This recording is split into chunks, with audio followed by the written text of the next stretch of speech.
You see, Dennis Malvika.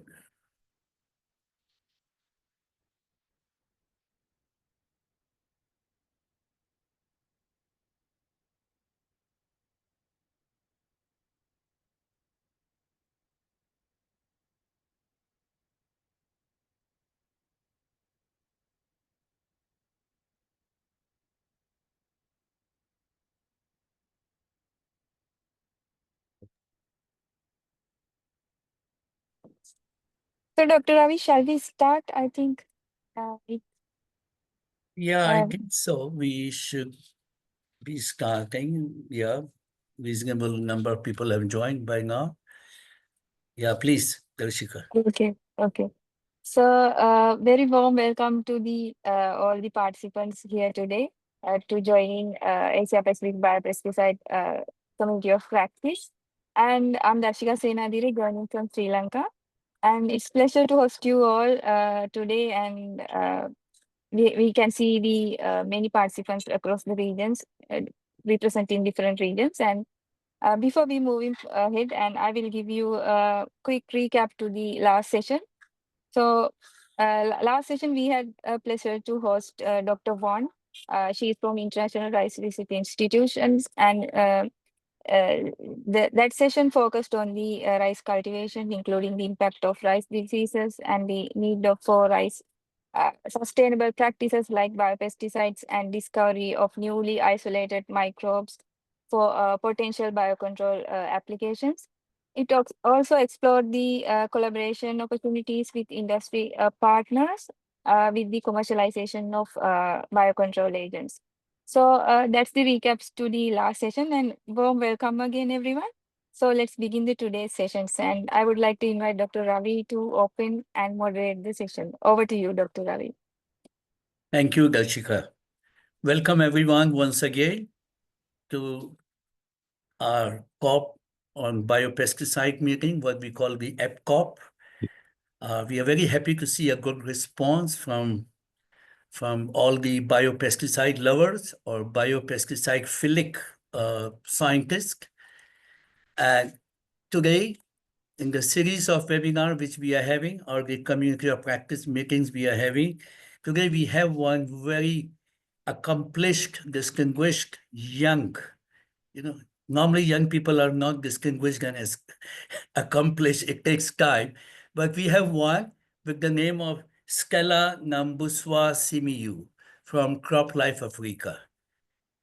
I happened to meet her in Nairobi a few days back in the CG Science Week, and there the interaction started, and I could see her passion for a lot of things, including research, keeping her PhD, further PhD in picture. Stella actually has a master's and graduation degree in policy studies. So someone deep-rooted into policies, which is so much required in the domain of biopesticide. She has a background on biosafety, biotechnology, and mainstreaming gender at institutional levels, and also a diploma in French language, which is very necessary to become more international nowadays. Well, if I talk briefly about Sela, I have a 4-page CV with a single space and font size 9, too much on it because she has a rich background. We can share with you all when we share the outcomes of this COP. She basically is a regulatory policy and government engagement lead with about 20 years of extensive experience in partnership, business development, strategic communication, and development programming within the African region. So no areas of science, research, development, and innovation she has left. She tried to taste each and every part of what contributes for agriculture development. She has demonstrated success in establishing and mainstreaming collaborative relationship with the government agencies, which is very crucial because all the policies emancipate from there only, with the donors, without whom we cannot survive, and of course, the private sector organizations especially while being in crop life, Africa. As well as she has a strong expertise in policy planning and program delivery, which you will see when she'll make her presentation and the novel ideas which she's going to put forward. She's highly skilled in leveraging evidence-based decision-making, impact measurement, and innovative thinking to drive organizational growth and competitive positioning, which makes us feel jealous of CropLife Africa to have her as an asset there. Well, with these few words, I will stop here. I will request Scala to make her presentation and be succinct and brief, Scala, so that we have more time for some panelists and the audience otherwise, who may be asking some specific questions to you. And especially we have Ms. Rahman, we have Malvika, and we have Dennis, who will be rather more keen to get queries on based on your presentation, something more for the future. Over to you, Scala. Thank you very much, Dr. Ravi, for the warm introduction. And I want to also thank the distinguished members of the community of practice on biopesticides, their party leadership, for giving me this opportunity to speak during this webinar series. Thank you also for the privilege to speak about a topic of my passion and my passion to want to make a meaningful contribution in the dialogue around biopesticides. So today I will take us through the topic on the biopesticides in Africa and the Middle East, giving a market and regulatory perspective. So as I get started on this topic, I think all of us realize that we live in a time of immense change. And this gives us an opportunity to navigate the challenges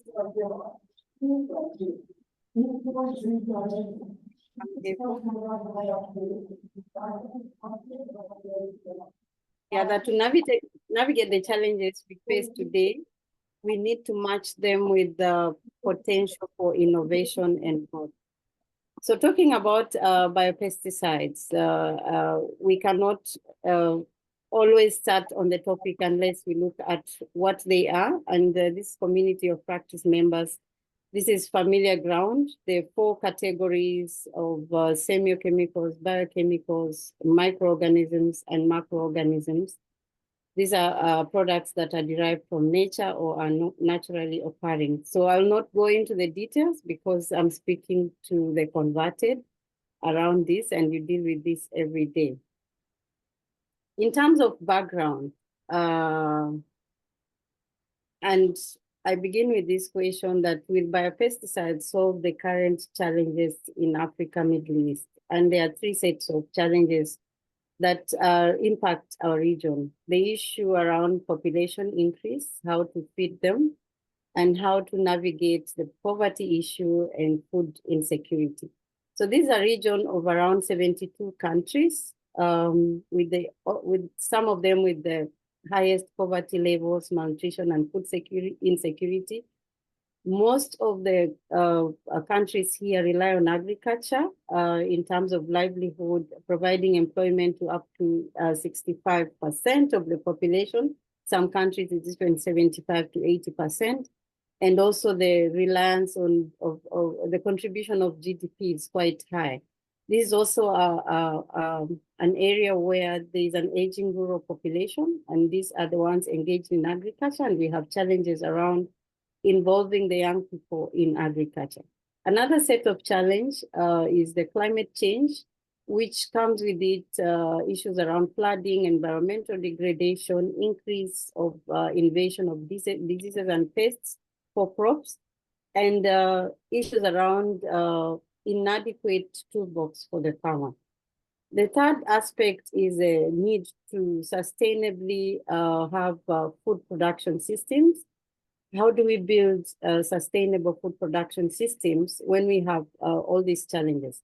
So this comes with the pests and disease management issue. It also comes with how do we navigate around the consumer preferences, and how do we access the market? Because most of the countries in this region rely on exporting their agricultural produce.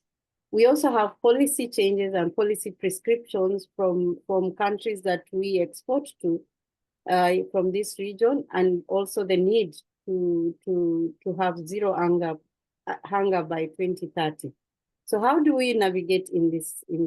And the question that comes to mind is, what then can be the role of biopesticides having all these challenges in place impacting on our farmers? How do we boost the farmers' toolbox with biopesticides? So we know that biopesticides have various benefits, including contribution to crop yields and quality, safety, the issue that the biopesticides can biodegrade quickly and therefore do not leave a negative ecological footprint. They also contribute to residue management, pesticide residue, which is a critical issue when it comes to exporting crop commodities, and also resistance management, just to give a few. But however, even with these benefits that are derived from the biopesticide, we find that the Africa-Middle East region, sometimes called MENA, which is Middle East and North Africa, or sometimes called the Africa and Middle East, is very far behind in terms of the representation in the global market. So this means, therefore, the farmers have very few products in place to rely to when they are making their production. So in looking at the different statistics, we find that from the registered products, we know that most of the products in the countries are registered and placed on the website, but most countries do not have that resource. So when you look at the bioprotection portal, you find that those countries that have provided information on the portal shows that around 7% of the products that are registered are from Africa, Middle East region. When you look at the market statistics from various sources, you see that it's just under 4%, between 4 and 5%. So really, it's the statistics are green. So it means that in the last 3 years, the value of products, biopesticide products in the Middle East and Africa region has been at an average of $0.12 billion, compared to regions such as North America, EU, Asia Pacific, which are really growing at a very high rate. So it means that the region is growing, but very slowly. And there are several reasons for this. One of the major reasons is the regulatory challenge. I think most of us will agree that this is an area that needs a lot of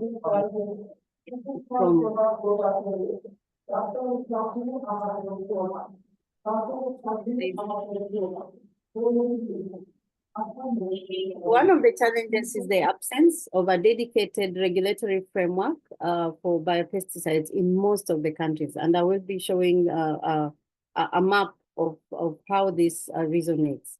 There's also a lack of harmonized definition for biopesticides. For most of the Africa Middle East region, they have now defined biopesticide under the two guidelines that actually 3 guidelines, one for West Africa under the SEALs, and one for Southern Africa, and another for East African community. So all these have definition in their guidelines. So at least this provides some leeway for most countries to adopt. Then we have the absence of specific data requirements for biopesticides. We also have a long registration process. What does this mean? It means that most countries are relying on the Convention of Pesticides protocol to review the registration of biopesticides. So this means, therefore, innovators will wait for a long time before their products are registered because of the data that is requested and sometimes not needed, and looking at the different characteristics of biopesticides. Then there's a slow harmonization, the need for mutual recognition and application of international standards is not yet in place.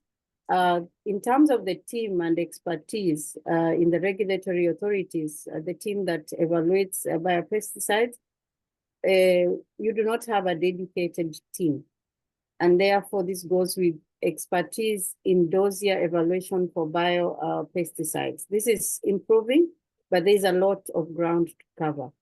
Then, of course, the inadequate extension service and post-registration surveillance, which is a critical aspect in terms of knowing what is being used by farmers and what is the feedback, what can be improved. Then, of course, the multiple authority responsibilities in most of the countries, you'll find that biopesticides, the responsibility falls within different departments in government. So this creates a lot of delays when products is being reviewed. We also have inadequate trial institutions, and therefore this delays the research to field work that is needed before a product is released. Then, of course, the inadequate infrastructure, lab facilities that are needed for this. So I want to show the status in terms of how the region is mapped when you look at biopesticides. First of all, I'll start with the modes of dossier review. In countries in West and Central Africa, specifically the SEALS countries, which are 9 countries, they have a centralized expert review. It means, therefore, the experts come together and review a dossier. The rest of the countries in this region currently are doing country-specific dossier evaluation and registration. However, we have mutual recognition mechanisms in place at the East African community, who have put together a guideline for that. And otherwise, it's dominantly individual countries. In terms of where we have biopesticide guidelines or protocols or regulations, the ones in green, Kenya, Tanzania, some of the countries in SEALS, the greens here in the West Africa are in the SEALS sub-region. Then we have South Africa, Zimbabwe. These have existing guidance for registering biopesticides. The ones in number 2 have interim guidelines. They have a process going on. They are registering biopesticides, but basically they are relying on the chemical pesticides framework to evaluate the pesticides. Then we have the majority that have no formal provisions or procedures and follow conventional pesticide procedures.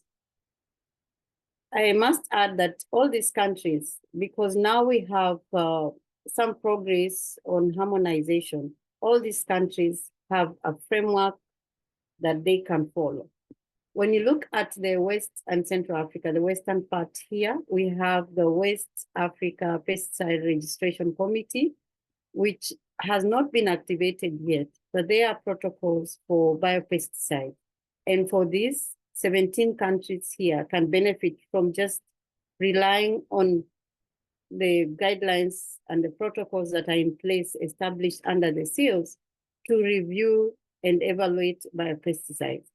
When you come to the East African community, there's a harmonized guideline for biopesticides and biocontrol agents. And these countries in the region, 8 of them, can rely on this. Some of them have already started implementing. Kenya has regulations, Tanzania has regulations. The rest of the countries are different stages of implementation. For the other part of the Eastern and Southern Africa, we have the Southern Africa Development Community harmonized guidelines. developed under the STDF project administrated by ICGB.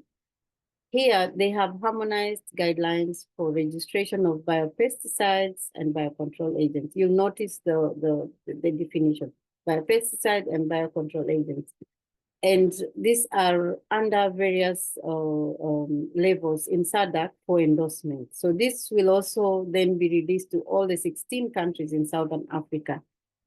But this does not stop them from taking that up. So Zambia, Mozambique, Botswana have roadmaps already to implement this. Then we have the MENA region up here. Here, most of the countries, Jordan, Morocco, Saudi, Egypt have registrations. Morocco has a guideline in place under the current law to fast track biopesticide registration. So in a nutshell, this is the overview of the region.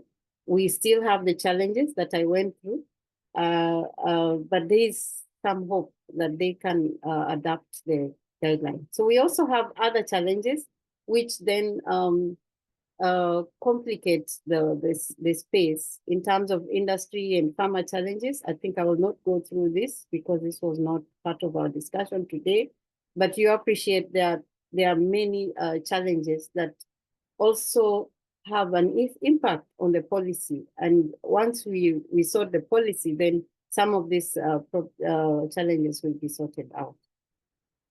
So all of us in this sector end up with a recommendation looking like this, that we need to do something, public awareness, we need to do something for farmer support and training, we need to do something for the registration process, facilitate policy, enhance harmonization. We always end up with this recommendation. But we always know that this is a complex area, that you cannot talk about policy, for instance, and not talk about training or not talk about the farmers.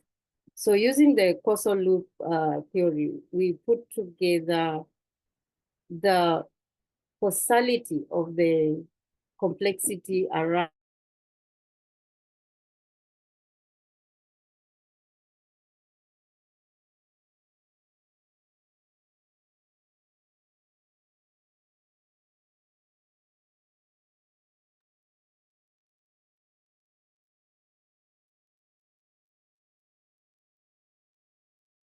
Seems she's frozen. Let us call her. Yes. She seems frozen. Yeah, let me call her on WhatsApp. She may.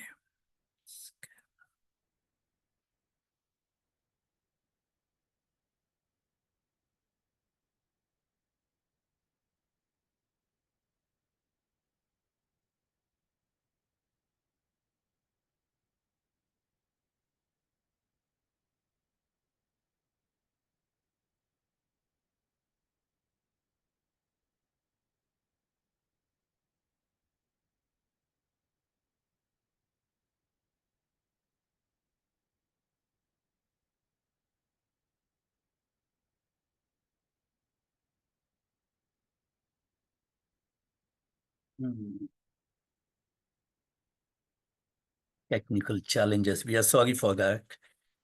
She's not picking up her phone also. Some problem at her place, I believe.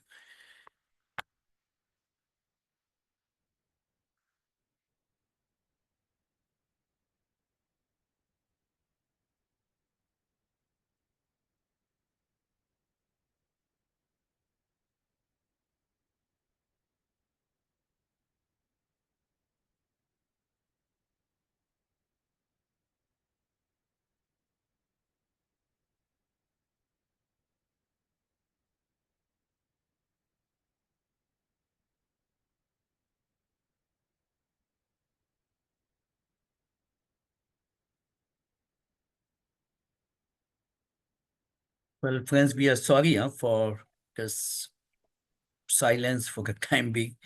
Trying to reach her. I think some problem in her place. Crop Life Africa.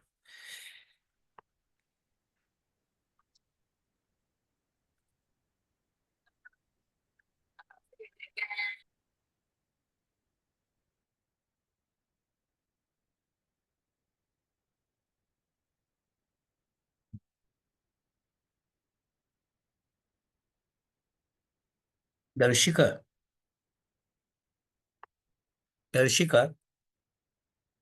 do you Yes, have sir. I think do we you, will. do you have a set of PowerPoints? It is having the PowerPoint. If you can share, but I'm not sure. You can explain it, but it was with Karat. No, we can at least show the PowerPoints to let people silently absorb what she wanted to say, and then we can have discussion among us if she doesn't come back. Yes, meanwhile, we can see whether she's joining or not. Yeah, let For, us wait. Let us wait for 1 or 2 minutes more. yes, sir.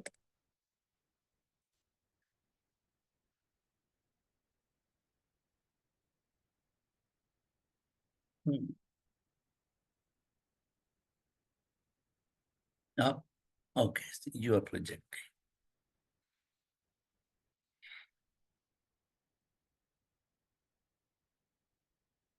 Yeah, because there's no sign of response on WhatsApp also.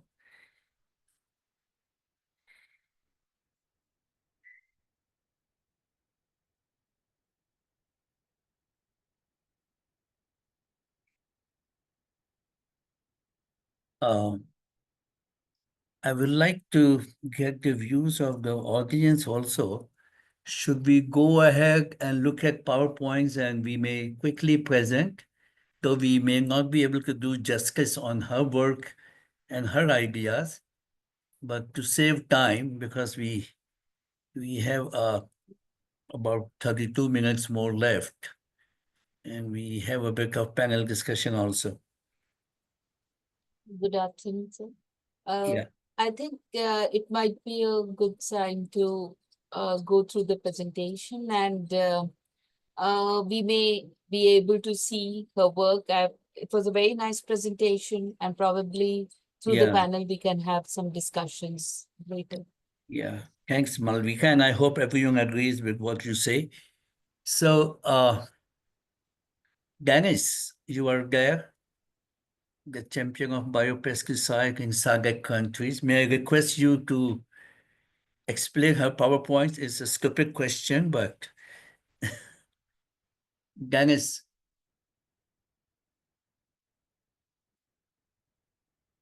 since she has worked with you also, as I see in this. Stella is back now. Hmm? Is she Stella's coming? back now. Yes. Oh, good, if she's coming. I'm back. Sorry, I don't know. I discovered I was talking to myself. Okay. Yeah, please go ahead, Stella. Was this where I was? Yeah, you were here. I don't know where you reached in your imagination, but we didn't see you, we didn't hear you. We are happy you are back. Please go ahead. Okay. Thank you. And sorry about the connection. No issues, no issues. Not in your hand. So I had reached very far in my presentation, but okay. So in terms of recommendation, I was saying that we all in the community give these recommendations. On one side, the policy process and harmonization. On another side, awareness, training, capacity building, and collaboration.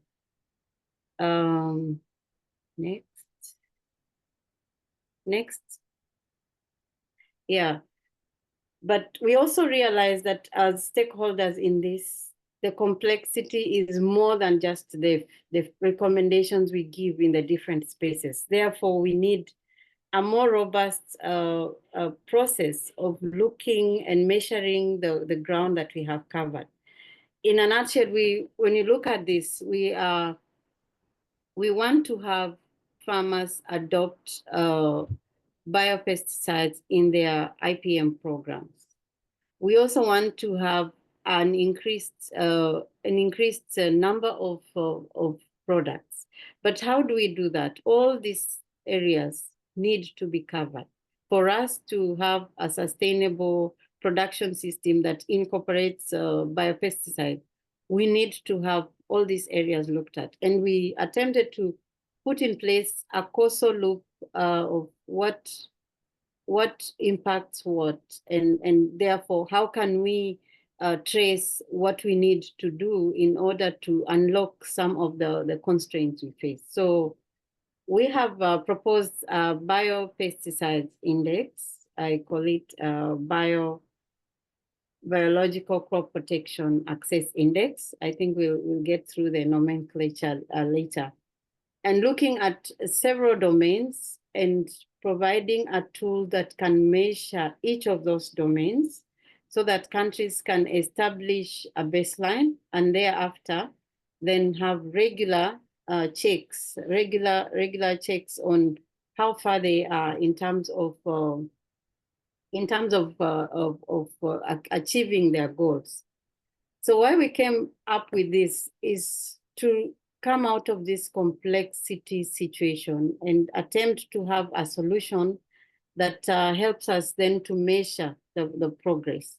I looked up at various indices that have been put together in agriculture field, and they actually help stakeholders, they help industry, they help policymakers to come up with decisions that are really targeted to solving the complexities. Next. So in terms of the steps and why then think about the designing a biopesticide index. One is to have regular measurement, track progress, have a benchmark in terms of this is where this country is, and this is the detailed analysis of the problems on the different domains. So we put together the 3 domains, but in each of the domains, there are 3 areas to look at. And therefore, how do we then use this to gain a deeper understanding of the sector trends, the effectiveness of the strategies that have been implemented and those that are being put in place? And how do we make it in a way that simplifies and brings us out of the complexity? So in terms of rationale, we have the immediate contributions. We have the medium-term contributions that we are looking for an evidence-based policy reform process, an evidence-based investment by different practitioners, including the private sector. We are also looking for an evidence-based capacity building process and information and communication.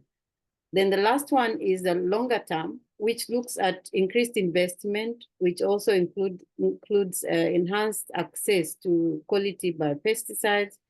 It looks at the production of products targeted for the market, so it means increased trade, and also looked at reduction of residues in crops that are traded locally and those that are exported. So we have 3 sets of benefits from there. In terms of horizon and how we looking at this is review and validation of the index domain, and which I hope that the community of practice will help me do that. From the 3, are there more that should be looked at, or what other areas should be looked at? And then the review of the domain, the review and validation of the domain indicators. So each of the domain areas, we have draft indicators that later on we will provide to the stakeholders to review. And then we have the designing of the index, testing it and validation, and this will also involve stakeholder contributions and expertise, and then also piloting, which will be the last one. And this is a contribution to the work that is going on at CropLife Africa Middle East, of course, together with the other partnerships, but also at the university. Next.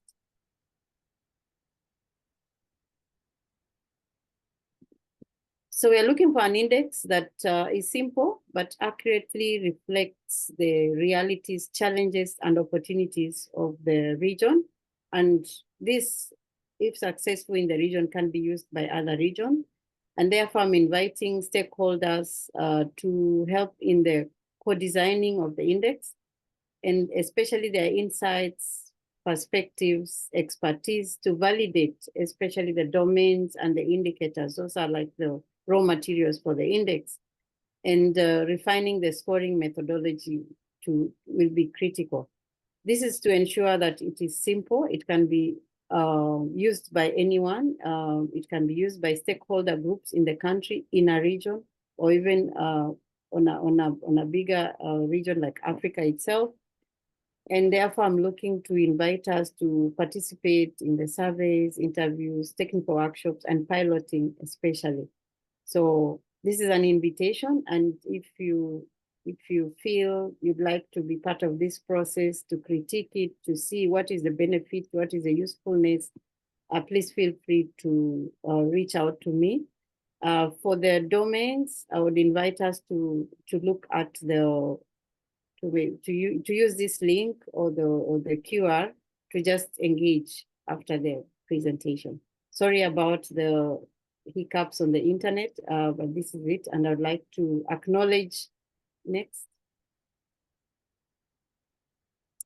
I'd like to acknowledge the different institutions that are supporting in helping to accelerate and fast track registration processes for biopesticides and implementation of best practice in stewardship. This is what CropLife Africa Middle East is doing with the collaboration. I'll also want to acknowledge ICGB, ESC, SEALS, and Africa Union for the support that we are collaborating together in this space. And also I'd like to acknowledge my university who are helping to shape these thoughts. With that, I'd like to thank you and welcome any thoughts and questions. Thank you.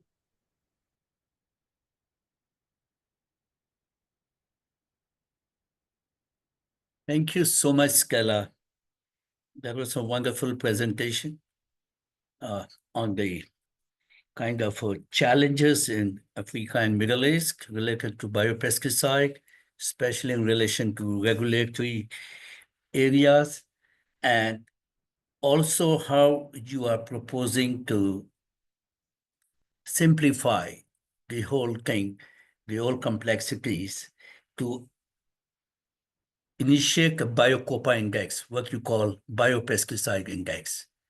And the best part of your presentation is you are making the family grow bigger because you invite everyone. Finally, I got a stakeholder for workshops, for interviews, for insights, for perspectives, and for really making sure that the Biocopa Index gets a clear concept or clear domain for validation and can be used for measuring by every country, like where they are and what they should be doing more in terms of biopesticide, which I think is a great innovative way of moving forward. Thank you so much once again for your presentation. And before we open it for discussion to everyone, I will come to three panelists from three different backgrounds. I start with Ms. Rahman from Australia, who has been quite engaged in Australia in this area on regulatory side, to give his views on your presentation and maybe ask some very relevant questions which may relate to moving forward with the Biocopa Index. Yeah, Ms. Rahman, over to you. Thanks, Jayla, and good to see you in the virtually. And thanks for your presentation as well. Very nice presentation, and I think you came up with very innovative sort of idea. And I was a bit involved with because of the ICGB conference and the other things, and bit understanding about the African Union and the different region within the African areas and how things work in different, and they came up with different East African, West African as the region and how they're working. So yeah, look forward to it. And is there any way that I can be contributed? More than happy. So, and the question that I might ask, so I'm more interested on the concept that you came up, which is Biocopa, and how it going to accommodate all the different ideas from different direction, like policy, regulatory, the research, the industry, and the other things, and how you're going to accumulate them all together and came up with a strategy or the solution for different. So that's really the main thing that I'd like to know a bit more regarding the index or regarding the concept that you came up with. Thanks. Yes, Stella, over to you. Oh, okay, thank you. Thank you very much for the question. How is this concept, how is it going to be rolled out? We looked at the different agricultural indices that have been put in place on food security, productivity, soil health. Some of them have been used by FAO, different organizations, World Bank, USDA.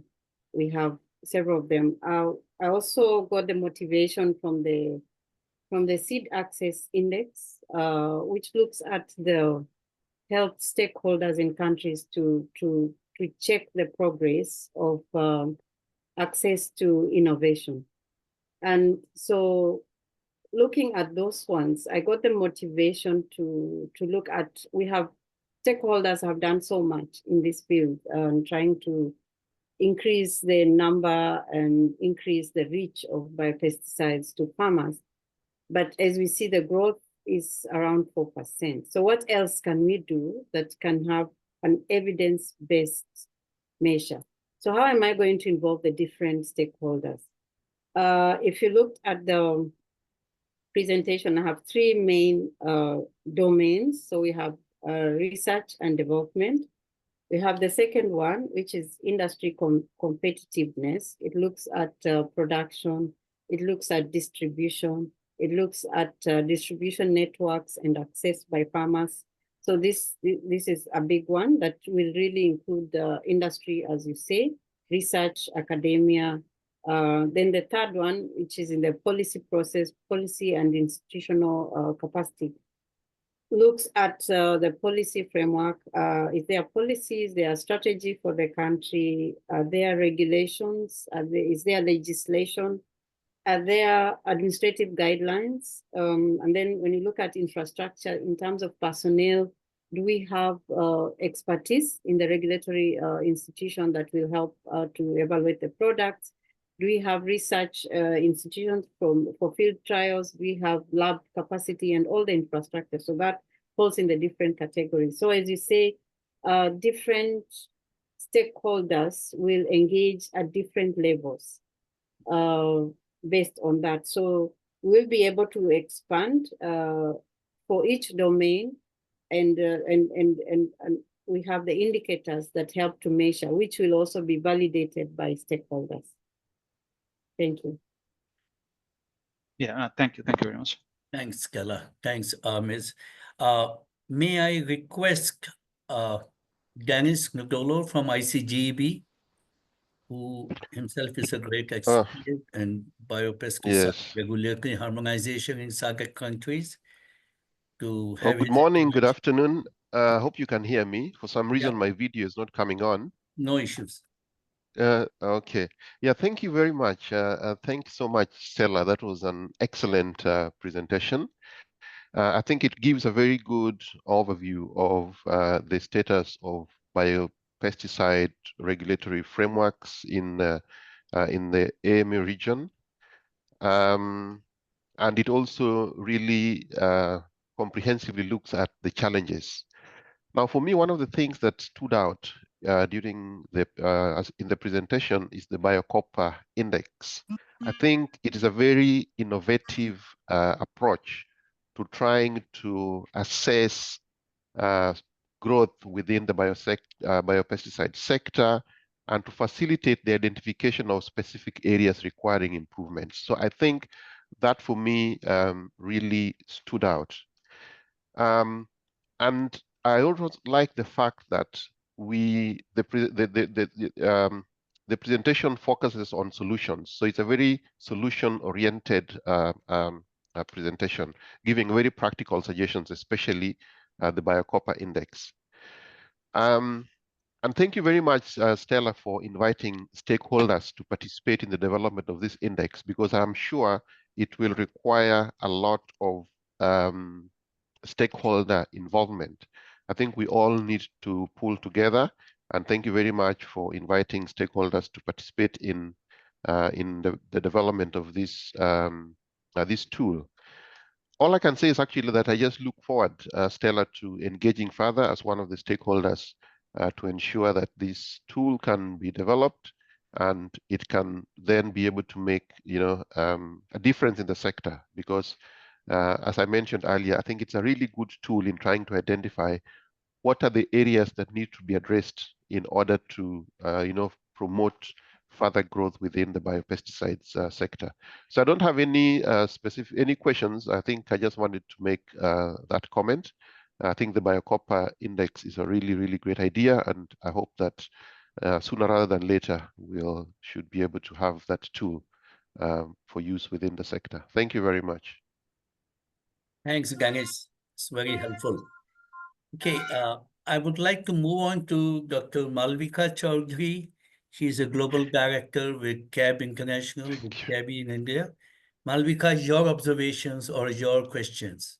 Since you are more into the application, use, and dissemination of all the knowledge on biopesticide, you can bring some additional points here. Yeah. Thank you, sir. And thank you so much, Stella. It was a very engaging presentation and I enjoyed every bit of it. It is very heartening to see something like biocopper being developed, which is a need of our to understand what is the status of each country and to what level the biopesticides have penetrated in the country. And I like the approach that it is going to be a multi-pronged approach on R&D, industry, and policymaker, which are the real ingredients to take biopesticides ahead. Really happy to see that it is a collaborative platform and there is a scope that all of us who are working into this sector are very welcome to collaborate and work. So coming from CABI, you already know about CABI Bioprotection Portal, which is having registered biopesticides per country, and we give this information as per the crop and the pest that the user might need the information. I would also like to bring your attention to something which does not exist in the country, but the country needs preparedness towards it. For example, the transboundary pests. And sometimes the countries are just caught unaware about these and they do not have any solutions, but their neighboring countries or the countries from where the pest has originated might have a solution. So something like Biocopper, where we are having such a collaborative effort, then this kind of section wherein we have a kind of scanning, the horizon scanning about the pests, which are existing in the other region and can be a potential threat in another region, may help the policymakers, industries, and research to get on to those biopesticides which would be needed in their region. So I really feel that the Biocopper may also require a lot of numbers, a lot of data, because as you said, there might be the indicators which will be defined, validated by stakeholders, etc. But this is a huge task, and I would say that your thought on collaboration is something which should be prominently placed. And you might need a lot of data, and there are many organizations who are working into development programs which might be able to give you this data. please feel free to contact us at Kavi, and we will be very happy to associate. Thank you very much. Thank you, Dr. Malvika. I'll take this opportunity to thank Mr. Biman Mukherjee, who is a senior journalist with South China Post in Hong Kong. And we have had some interactions with him, and he has promised me to join all the community of practice meetings. Biman, do you have any questions? Since what you say has a bigger outreach than what our scientific journal says. Biman. And then come back to you. Thank you very much. Thank you for inviting me to your. We're not able to hear you, Biman. Okay. Are you able to hear me now? Yeah. Okay. So firstly, I would like to thank you for inviting me to the conference. I'm not really very familiar with this topic. I would like to go through the papers and the presentation and then come back to you later. Thanks, Biman. That is like a good journalist. Yes, no, but we'd like to have more and more of you in our future COP for other COPs also on public-private partnership and on the food loss and wastage, which is going to start next week. But thanks for joining. Yeah, Pablo, do you feel Lex Agri can contribute to the Biocopa Index in any way? Since Sure, Solution Ravi. Finder and all, which is doing a great job. Sure, can you hear me? Yeah, please. Yeah, of course. We have been getting data about biopesticides from all the countries we have gathered so far, which are over 90, I mean 90. So, of course, the database is growing and growing. In some countries, the legislation is different, and it doesn't require registration for some type of biopesticides. There is no global definition of what a pesticide is, so it has been challenging, but we are working on that, and the database is getting bigger and bigger concerning biopesticides. Okay. Thank you. I think you can be one of a good stakeholder or expert for Biocopa there with your commitment. Looking for that. Thank you so much. Yeah, now I keep it open for everyone to ask any question or give any comment. We still have 5 minutes, 7 minutes to go. Sir, I want to ask question, sir. I am Ramesh Singh from India. Please, Dr. Ramesh Singh. Yeah, sir.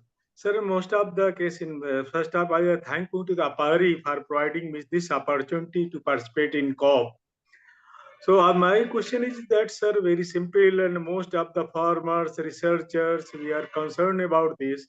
Whatever the temperature, some R&D have done, because of the most of the BCA, they are not able to survive a certain temperature and environmental conditions.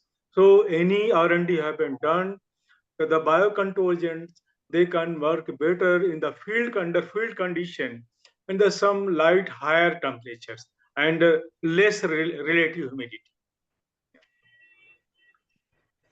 Right. Stella, you have any comment?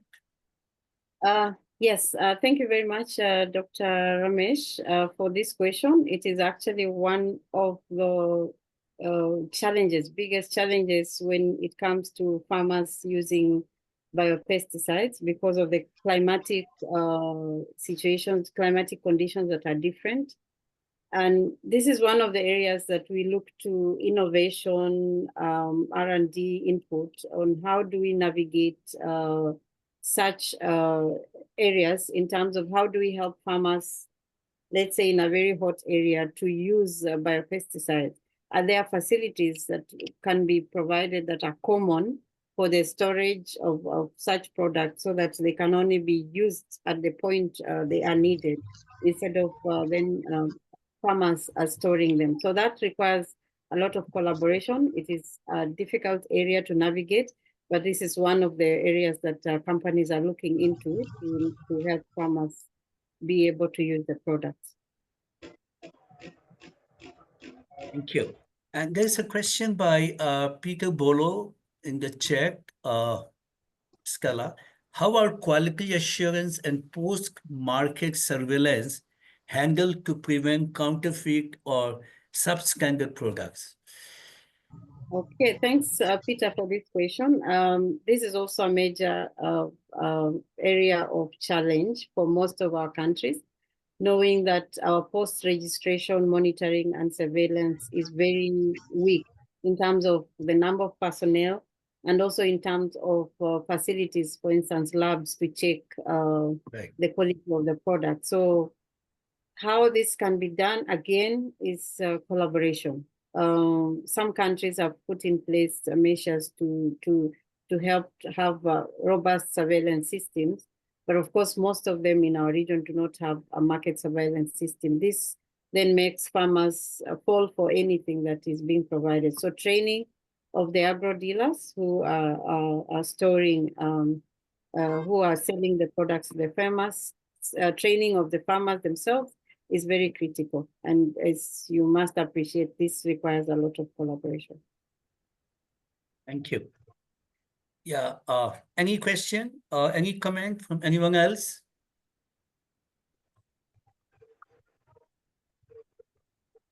If not, I have a quick, sorry. Oh, Ganesh. sorry, Ravi, I was just unmuting to make a quick comment. Yeah, please carry on. You first. Yes.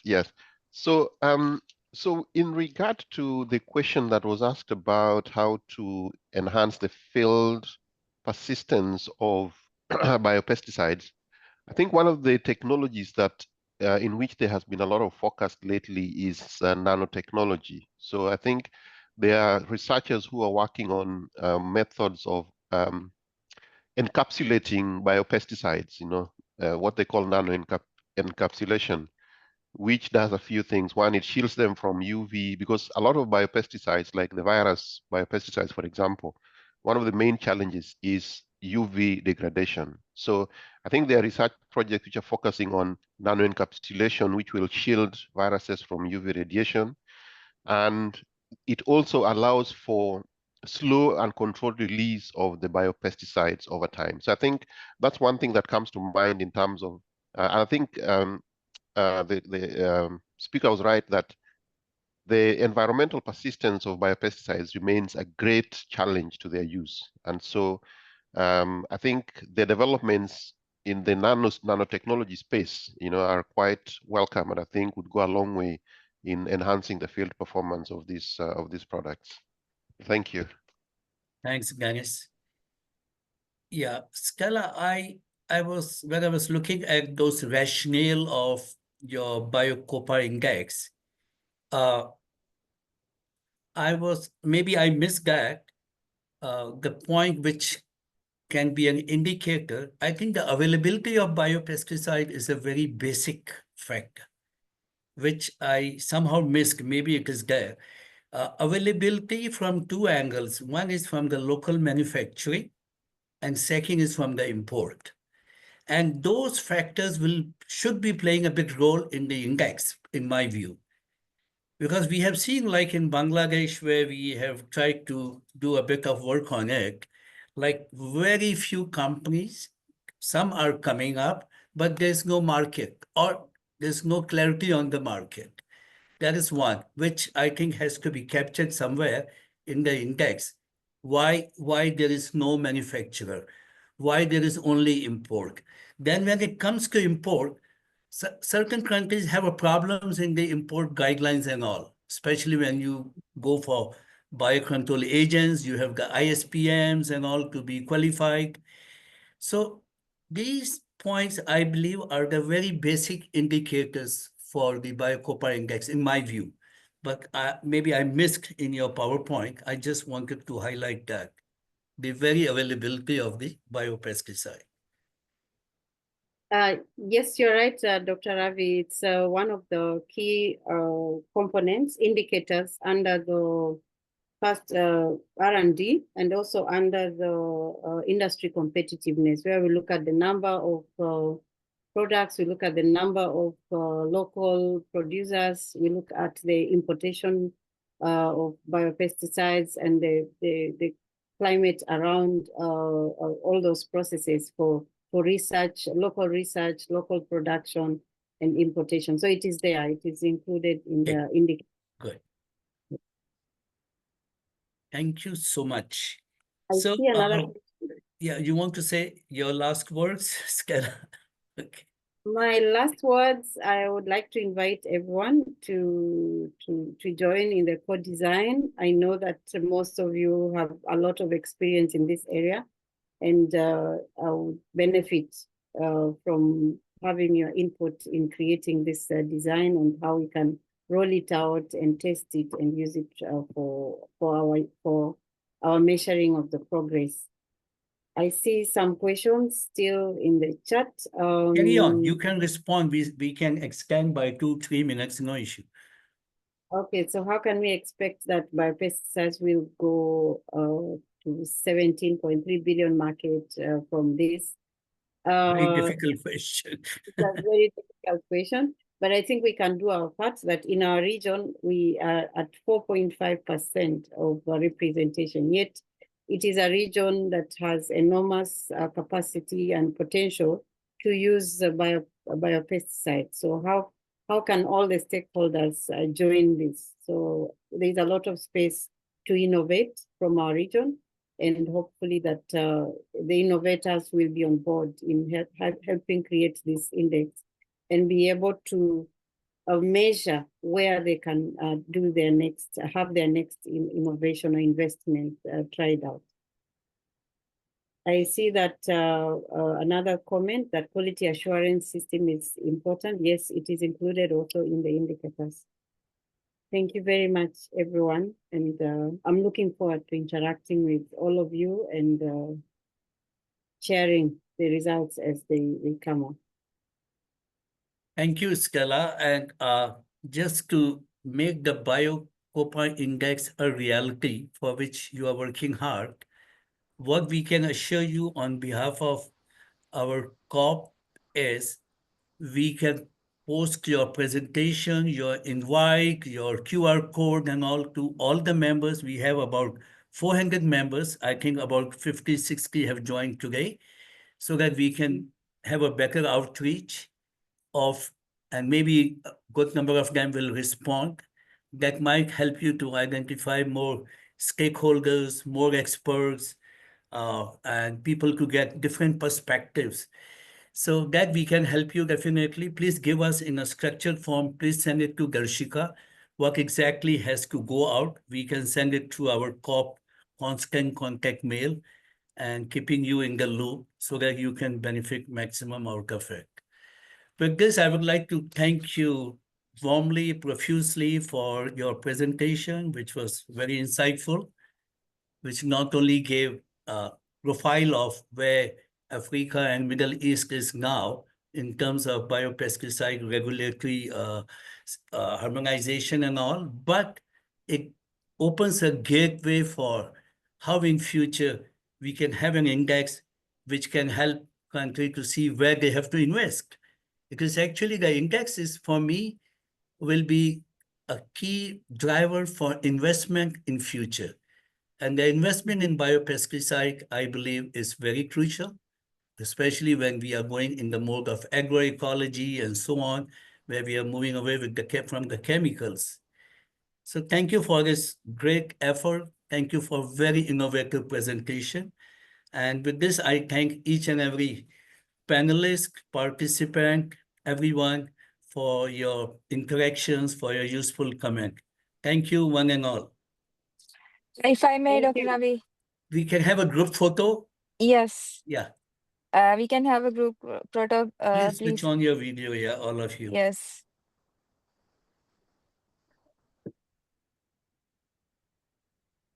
Thanks, Romano, for your comment. In fact, you were the one who introduced Stella to me in Nairobi. Very pleased. Thank Yeah, she did a great job, Romano. Thank you, everyone, for joining today. I think Dr. Ravi has already given the vote of thanks. So once again, thank you, everyone. And we look forward to meet you in the next session. And we will give you all the informations and presentations and contact details of Stella also. So thank you, everyone. Thank Thank you. you. Bye-bye. Bye. Swadika. Bye. Thank you. Thanks. Bye. Bye-bye. Bye bye. Bye.